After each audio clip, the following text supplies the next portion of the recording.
یہ ایک تصویر ہے جو اس وقت بڑی وائرل چل رہی ہے، جس میں ہم دیکھا جا سکتا ہے کہ بابر اعظم کے فینز جو ہیں وہ سٹینڈ سے چینٹس کر رہے تھے، نعرے لگا رہے تھے بابر اعظم بابر اعظم۔ تو اس پر عماد وسیم جو ہے وہ تھوڑا غصہ کر گئے۔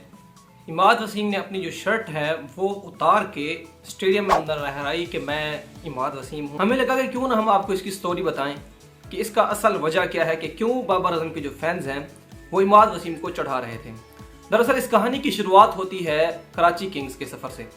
ہم جانتے ہیں کہ کراچی کنگز کے کپتان رہ چکے ہیں عماد وسیم، اور اس کے علاوہ بابر اعظم بھی اس کا اہم حصہ اور اہم رکن رہ چکے ہیں۔ تو جب دونوں کراچی کنگز کی ٹیم میں کھیل رہے تھے تو دونوں کراچی کنگز کی ٹیم کے جان تھے۔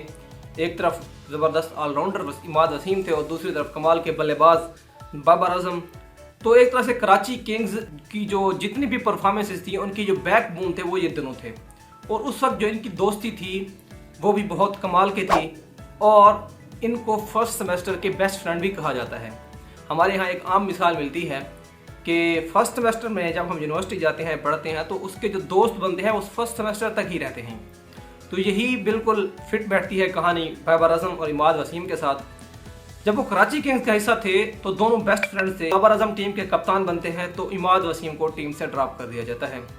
عماد وسیم حالانکہ اچھی کارکردگی دے رہے ہوتے ہیں، تو اس کے باوجود ان کی ٹیم میں جگہ نہیں بنتی اور ان کی جگہ ہمیشہ محمد نواز کو مل جاتی تھی، اور محمد نواز نے اچھی پرفارمنسز بھی دیں، لیکن جب کبھی بھی انہوں نے ایوریج پرفارمنس دی تو اس پر بابر اعظم نے ان کو بہت سراہا، بلکہ خوب سراہا، اور ان کو میچ ونر تک قرار دے دیا۔ ان کو لگتا تھا کہ عماد وسیم کی جو جگہ ہے وہ محمد نواز کی جگہ پر بنتی ہے، اور بہت سے دیگر فینز ہیں ان کو بھی ایسا ہی لگتا تھا۔ لیکن بابر اعظم نے لگ بھگ 4 سال کپتانی کی اور اس دوران انہوں نے عماد وسیم کو ایک بار بھی سلیکٹ نہیں کیا، اور عماد وسیم کو لگنے لگا کہ شاید بابر اعظم مجھے اپنی ٹیم میں نہیں دیکھنا چاہتے۔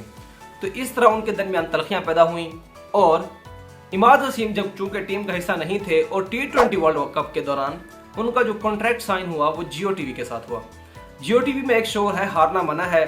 جب کبھی بڑا ایونٹ یا ICC کا ایونٹ آتا ہے تو اس کے اندر ایک ہارنا منع ہے کے نام سے ایک شو چلتا ہے، جس کے ہوسٹ ہیں وہ تابش ہاشمی ہیں، پاکستان کے بہت ہی بڑے مشہور کامیڈین بھی ہیں۔ ان سے تیکھے سوالات کیے جاتے تھے، تو ان کے جو جوابات انہوں نے دیے وہ بابر اعظم کے فینس کو شاید پسند نہیں آئے۔ ہم جانتے ہیں کہ بابر اعظم کچھ دنوں آؤٹ آف فارم رہے، لگ بھگ 2 سال، اسپیشلی T20 کرکٹ کے اندر ان کی وہ فارم نظر نہیں آئی جو جس لیول کے وہ بلے باز ہیں اس طرح ان کی بلے بازی نہیں ہوئی۔ تو بالکل اسی موقع پر ان سے ایک سوال کیا گیا کہ کیا آپ سمجھتے ہیں کہ بابر اعظم کی ٹیم میں اس وقت جگہ بنتی ہے؟ تو ان کا یہ کہنا تھا کہ نہیں۔ حالانکہ بابر اعظم اس وقت، نہ صرف اس وقت بلکہ جب سے انہوں نے ڈیبیو کیا ہے، وہ پاکستان کے one of the best performer رہے ہیں، اور ابھی بھی وہ پاکستان میں سب سے بہترین بلے باز کے طور پر سرو کر رہے ہیں۔ لیکن عماد وسیم کا کہنا تھا کہ ان کی جگہ اس ٹیم میں نہیں بنتی، اور شاید بابر اعظم کے فینس کو یہ بات بری لگی۔ اس کے علاوہ ایک اور سوال بھی انہوں نے کیا کہ کون سا بلے باز ہے آپ چاہتے ہیں کہ اگر آپ آؤٹ نہ کریں تو ہی بھیج رہا T20 کرکٹ کے اندر؟ تو انہوں نے نام لیے بغیر ایک طرح سے اشارہ کیا کہ شاید وہ بھی بابر اعظم ہی ہیں، اگر وہ چاہیں تو ان کو نہ ہی آؤٹ کریں، کیونکہ ان کا ٹیم میں اور پچ پر کھڑا رہنا ان کی اپنی ٹیم کے لیے ہی نقصان دہ ہے۔ ان کا اگرچہ واضح الفاظ میں یہ بابر اعظم کا نام نہیں لیا تھا، لیکن انہوں نے اشاروں میں بابر اعظم کا نام ہی کہا تھا۔ تو یہ بڑی وجوہات ہیں جس کے بعد سے بابر اعظم کے فینز ان کے اوپر بھڑک گئے۔ اس کے بعد یہ ہوا کہ عماد وسیم نے انٹرنیشنل کرکٹ سے ریٹائرمنٹ کا اعلان کر دیا۔ انہوں نے صرف اور صرف لیگز پر فوکس کرنے کا کہا، اور ان کے بعد اور اس شو کے بعد انہوں نے لگ بھگ 2 سے 3 لیگز میں حصہ لیا، لیکن ان کی جو پرفارمنس تھی وہ بہت ہی مایوس کن تھی۔